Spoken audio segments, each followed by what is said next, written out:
In this video, I really want to talk about just 3 kind of big tips when it comes to locating bass, especially on a new body of water. And these are, I've talked a lot about finding bass on different videos.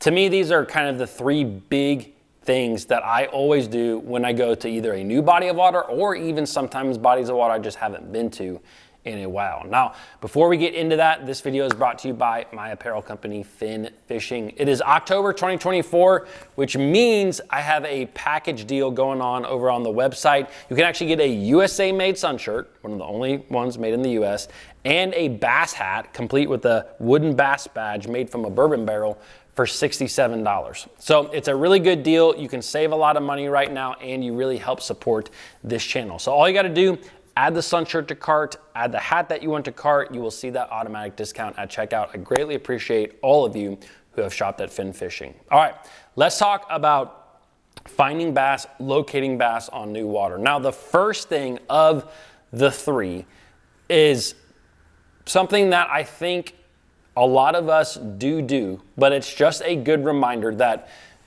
always do research beforehand. Before you get to a body of water, I'm telling you this, spending 15 minutes on your computer or even on your phone before you get to the body of water, I think will save you an hour on the water of trying to figure things out. So if you spend an hour on your phone and on the computer, like just looking up some stuff, I think it will save you at least 4 hours out there on the water.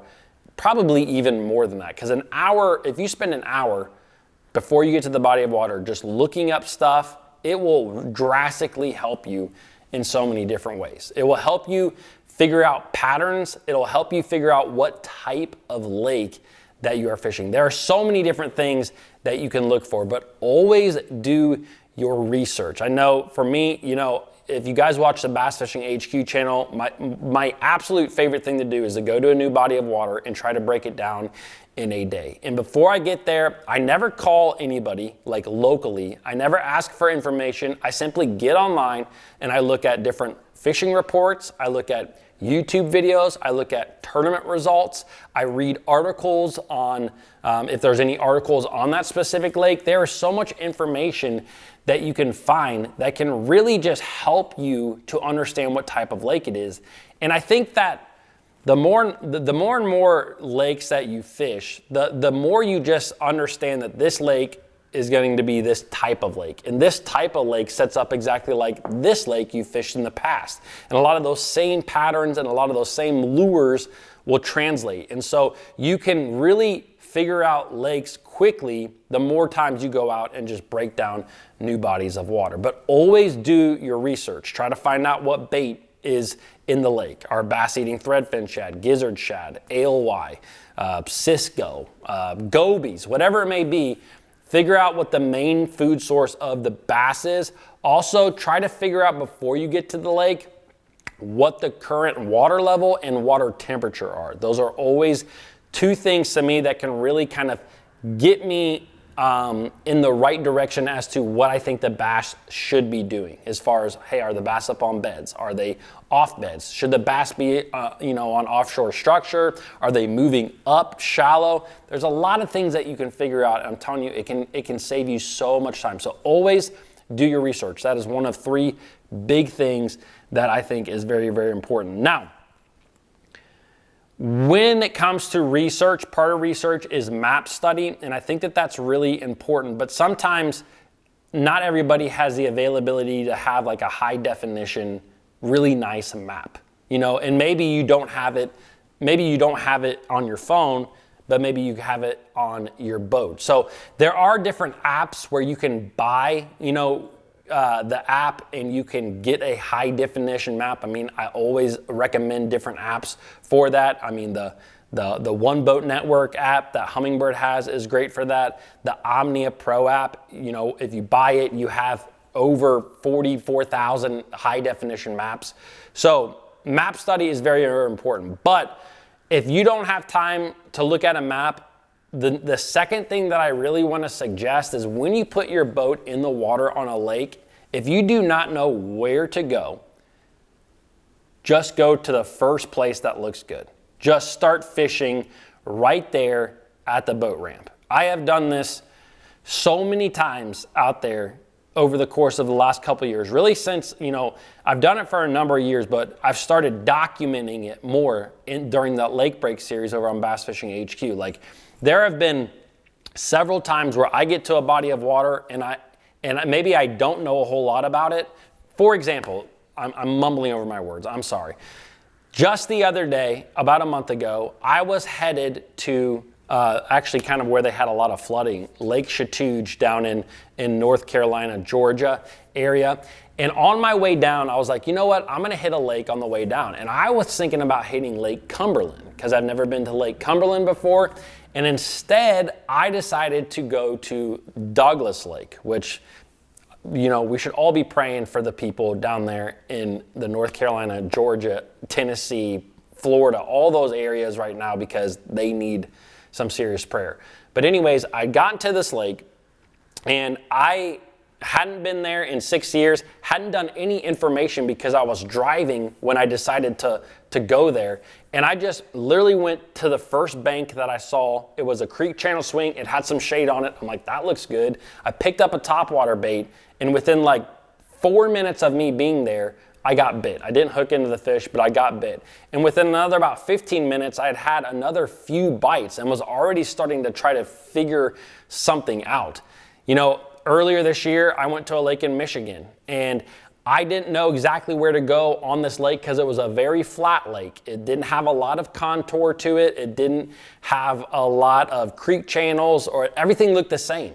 And so when I put the boat in the water, I didn't even fire my engine up. I turned the trolling motor on and I just started going down the bank. And lo and behold, I started seeing fish. I started putting a pattern together. It was literally like 4 hours into the day before I even turned my boat motor on, because I had just put my trolling motor down and I started fishing and I started figuring things out. So one of the biggest things that you can do if you don't have time to do research, just put your boat in and start fishing. Don't try to drive all around and get caught up kind of looking for the perfect something. Just start fishing, because I really feel like that helps you. Out of all these lake break videos that I've done over on Bass Fishing HQ, you will see that I almost always catch a fish in like the first 30 to 40 minutes. Like, I have it documented, which is cool to look back and see. It's always within like the first 30 minutes. And so that's just because a lot of times when I get to the lake, I've done a little research, I'm like, I'm just gonna fish right here at the boat ramp, and bam, I catch a fish, which can help lead you into a good path. Okay, I'm mumbling, I'm stumbling really bad here. All right.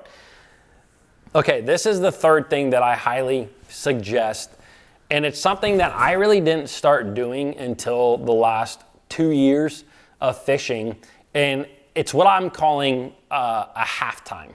A halftime. This is something that I think, because I'm a tournament angler and I fish so many tournaments, it's hard for me to just sit down and stop and think for a minute. But this is something that by nature you do a lot.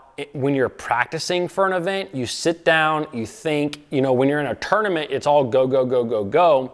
But when you're out there fishing, I think that it's important that halfway through the day, whether you are catching fish or not, especially on those days when you're not, to just sit down in your boat and like really think about everything that you have seen. If you've gone 4 or 5 hours, maybe you're fishing a full day and you've gone 4 or 5 hours and you've not really pieced together a lot, if you just sit down in your boat for a minute, take a halftime and kind of evaluate what you have seen, where you've seen bait, what the water looks like, what the water temperature, look at a map. I really feel like there's something about just sitting down and actually just thinking thoroughly about what your next choice is going to be. Because I think that sometimes we just get kind of caught in the motions of fishing when we're out there and we're really trying to dissect a body of water quickly. We're just trying to fish and we go through these motions. And if you just sit down for a minute, I think it can really, really help you. To me, this is the reason I call it halftime is just think. I watch college football. I love college football. Go Buckeyes. I know some of you are going to hate me for that, but go Bucks. Anyways, just think of how many different teams out there have two halves that look completely different. You'll have one that they start super slow, they sit down for 10, 15 minutes, they look at what has happened, they reassess, and they come out and they look like a completely different team. I mean, I'm sure some of you may have watched Florida sucks. Georgia and Alabama over the last week. Like, Alabama was crushing Georgia, the number 1 team, well, number 2 team in the country at the time. They went into halftime, they came out, they looked completely different. They literally came back. It was, you guys know what I'm saying. Halftimes, I think, can really matter in the boat. Just sit down, don't fish, and just thoroughly think about everything that you have seen. So that's a little bit more on the mental side of fishing, but I think that is the most important part. All right, guys, I feel like I am just talking my life away right now. Hope you guys enjoyed this video, and I will see you guys tomorrow.